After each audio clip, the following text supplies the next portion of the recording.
उस पल में जीता हूं और आज मैं आपके लिए क्या कर सकता हूं वो मैं सोचता हूं। साथियों, हमारे साथी विधायक उदयलाल मार्को जी, नवीन गुड्डू चौहान जी, रमेश सिंह जी, पूर्व उम्मीदवार, पूर्व जिलाध्यक्ष बहन प्रीति सिंह, जनप्रतिनिधि और पत्रकार बंधु और जो दूर दूर से पधारे सभी साथियों, सब ग्रामीण जन, किसान भाई, मैं इतना ही कहना चाहता हूं,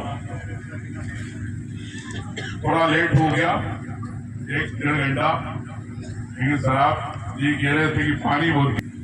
जब कोई चीज बदलती है, अगर आप इतनी रात को अगर शाम को 6 बजे तक ग्रामीण जन बैठे हैं, ये आपकी जज्बा है, ये आपकी भावना है कि आप आने वाले 2028 में आप लोग ही कांग्रेस की सरकार बनाएंगे। ये मैं आपको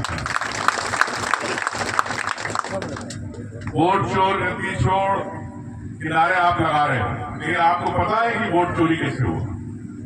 कितने लोगों को पता? हाल ऊंचा करो। तो पता है उधर क्या पता? बताओ।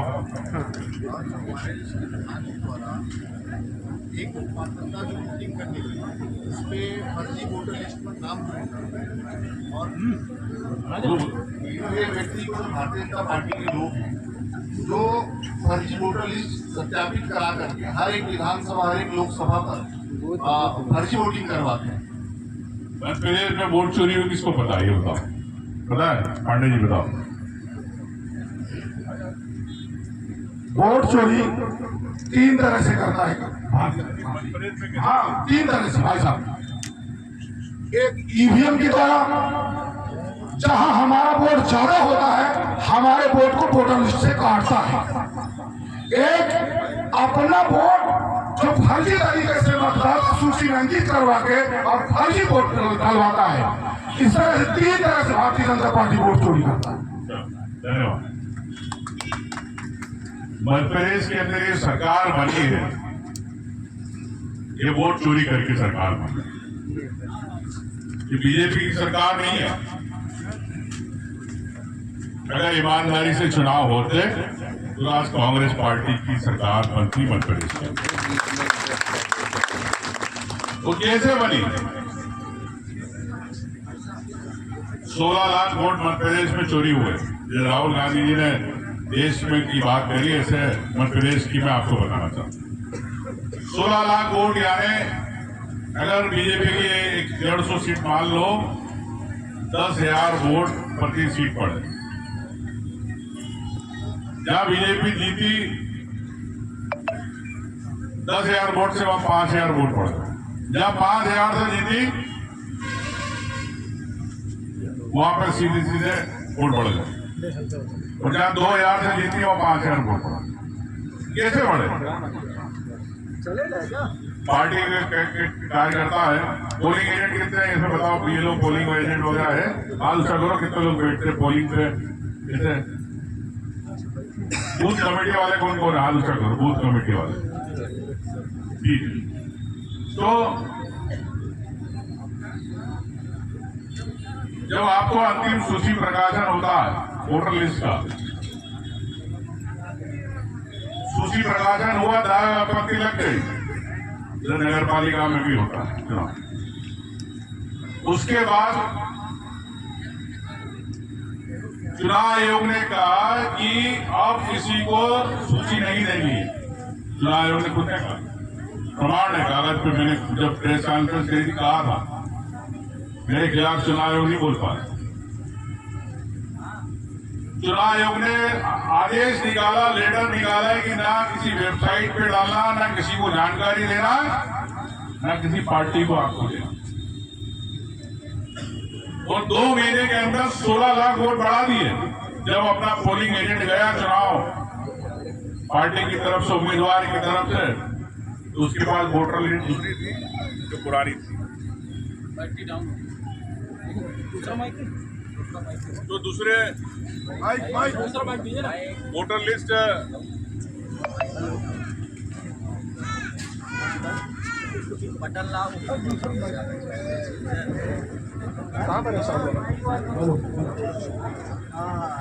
तो वोट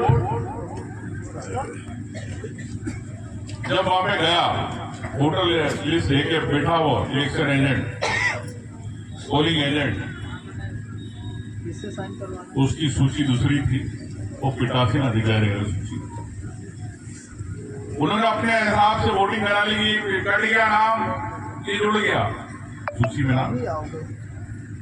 ऐसे पूरे प्रदेश में 16 लाख वोट यानी 27 सीटों पर मैंने किया, जहां पे भारतीय जनता पार्टी ने आखिरी के 2 महीने में वोट बढ़ाए और ये फर्जी सरकार बना ली। फर्जी जनादेश की सरकार, ये आपकी सरकार नहीं है, जनता की सरकार नहीं है, उस किसान की सरकार नहीं है, उस युवा की सरकार नहीं है।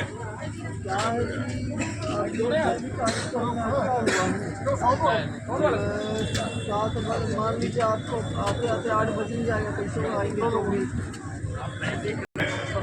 माइक बंद होना, चालू होना, बिजली विभाग से लाइट बंद करना बीजेपी वाले करते हैं, बीजेपी वाले।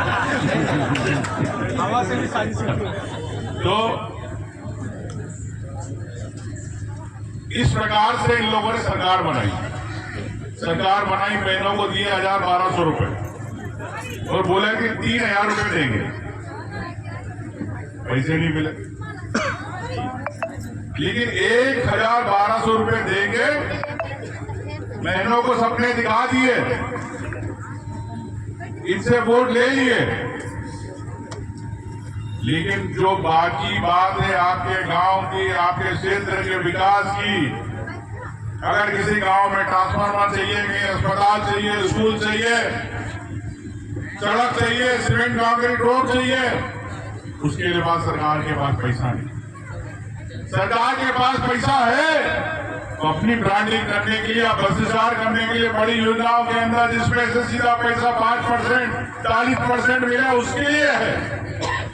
आपके लिए ट्रांसफार्मर लगाने के लिए पैसा नहीं है सरकार के पास। खाद किसान परेशान रहा, मंत्री बोलते रहे विधानसभा के अंदर कि पूरे प्रदेश के अंदर हमने खाद दे दी। अभी जब मैंने प्रेस कॉन्फ्रेंस करी भोपाल के अंदर कि भाई खाद नहीं मिल रही, किसान परेशान है, किसान लाठी खा रहा है, पुलिस की लाठियां मिल रही, मोहन यादव की सरकार की प्रशासन का दुरुपयोग करते हैं ये। आनंद भवन में मुख्यमंत्री जी ने तत्काल प्रेस कॉन्फ्रेंस करी कि कांग्रेस के लोग झूठ बोलते हैं, नेता प्रतिपक्ष झूठ बोल रहे हैं। मैंने प्रमाण दिए कि आपके पास इतनी खाद है कि हर व्यक्ति को मिल सकती, लेकिन खाद जा रही है। क्या आपने बिचौलियों के हाथ में दे दी? क्या ऐसे वो व्यापारी जो कालाबाजारी कर रहे हैं खाद का, क्या उनके हाथ में खाद दे दी? किसको कमीशन जा रहा? मुख्यमंत्री जी बताए, मुख्यमंत्री जी नहीं बताना चाहते। ये भोपाल में चिल्लाते कि किसान खुश है, किसान को सब कुछ मिल रहा है। जब मैं आपसे पूछना चाहता हूं किसानों को, नागरिकों को, क्या आपको 24 घंटे बिजली मिल रही गांव में? बोलो, जोर से बोलो, नहीं मिल रही। ना इस प्रदेश के अंदर बिजली, ना इस प्रदेश के अंदर किसान को खाद, ना बहनों को 3000 और धान खरीदी की तो दूर की बात। लेकिन 2 साल हो गए सपने दिखा के भारतीय जनता पार्टी सरकार चल रही। भोपाल से बाहर आना नहीं चाहते। यहाँ आपके कोई मंत्री है, क्या नाम है? दिलीप जायसवाल। कभी देखे ही नहीं विधानसभा कुछ बात करते, चुपचाप ही बैठा रहता है।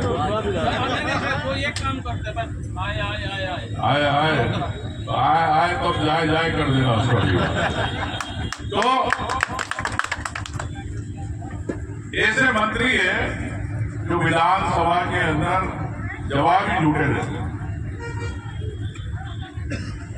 आपसे आंख नहीं मिलाना चाहते, आप जनता से की जनता की आवाज है। अगर हम लोग बोलते विधानसभा विधायक हो तो आपके लिए बोलते आपकी आवाज है, आपका संघर्ष है, आपके साथ अन्याय हो रहा है, आपके साथ अत्याचार हो रहा है, आपकी लड़ाई लड़ते हैं हम। साथियों, मुझे मालूम है इस क्षेत्र के अंदर अडानी बाबा, मोदी बाबा के खास मित्र अभी 800 मेगावाट का डबल कर दिया, सरकार ने 1600 मेगावाट कर दिया। कई गांव का विस्थापन होगा, कई आदिवासियों की जमीनें जाएगी, किसानों की जमीनें जाएगी, जैसे सिगरौली के अंदर लूट मची हुई है। लेकिन मैं कहना चाहता अनूपपुर के साथियों को, वासियों को, कि आपकी रेत, आपका खनिज, फिर भी अनूपपुर के लोग सरकार के सामने भीख मांगे। क्या आपका अधिकार नहीं है? ये आपकी खनिज है, आपकी रेत है, आपकी संपदा है। आपको राइटी मिलना चाहिए, आपकी सड़क बनना चाहिए, आपकी डीपी लगना चाहिए, आपके ढरंजे होना चाहिए, आपके स्कूल बनना चाहिए, आपके अस्पताल के अंदर डॉक्टर होना चाहिए। लेकिन सरकार नहीं देगी। सरकार दिल्ली को बिजली देना चाहती है, सरकार अडानी के माध्यम से बड़े उद्योगपतियों को पैसा कमाना चाहती है, लेकिन आपको वहीं के वहीं देखना चाहती है। जब आए मुख्यमंत्री अनूपपुर के अंदर तो पूछना कि आप अनूपपुर को क्या दोगे? अनूपपुर से आप अपनी सरकार के लिए पैसा इकट्ठा कर रहे हो इस प्रदेश के लिए, लेकिन अनूपपुर के जिले के लिए क्या होगा? ये आप सवाल जरूर करना। लेकिन मैं आपसे कहना चाहता हूँ कि आपकी जो भी लड़ाई रहेगी, आपके खिलाफ जो भी अन्याय होगा, उसमें पूरी कांग्रेस पार्टी आपके साथ खड़े रहेगी। मैं विश्वास दिलाता हूँ। अगर हमें आके यहाँ पर धरना देना पड़े, अगर आपके लिए जेल जाना पड़े, अगर आपकी जमीन का आपको पूरा पैसा नहीं मिला, तो हम आपके साथ खड़े रहेंगे। के लिए मैं आपको विश्वास दिलाता हूँ। साथियों, बातें बहुत सारी है, लेकिन मैं इतना ही कहना चाहता हूँ, आपका प्यार, आपका प्रेम, वापिस आऊंगा। लेकिन मुझे मालूम है कि इस क्षेत्र के अंदर अन्याय हो रहा है, इस क्षेत्र के अंदर जो आपके अधिकार है उसके साथ वादा खिलाफी की सरकार कर रही है मध्य प्रदेश की सरकार। मैं यही कहना चाहता हूँ कि आपको आपका अधिकार मांगना, भीख नहीं मांगना, आपको आपका अधिकार की बात करो। हमें किसी की भीख नहीं, क्योंकि अनूपपुर हमारा है, जमीन हमारी है, खनिज हमारा, रेत हमारी है। यहाँ का फायदा भी हमारे लोगों को मिलेगा, ना कि दिल्ली की मेट्रो ट्रेन की वहां भी बिजली चलेगी। अगर बिजली आएगी हमारे गांव के हर पलिये के अंदर, हर मजरे में, हर टोले के अंदर मिलेगी। अगर युवाओं को नौकरी की बात है, बाहर के लोग नौकरी नहीं करेंगे, पहले अनूपपुर जिले के लोग नौकरी करेंगे। ये मैं कहना चाहता हूँ। आपकी लड़ाई में साथ में खड़े रहूंगा। जय हिंद, जय भारत।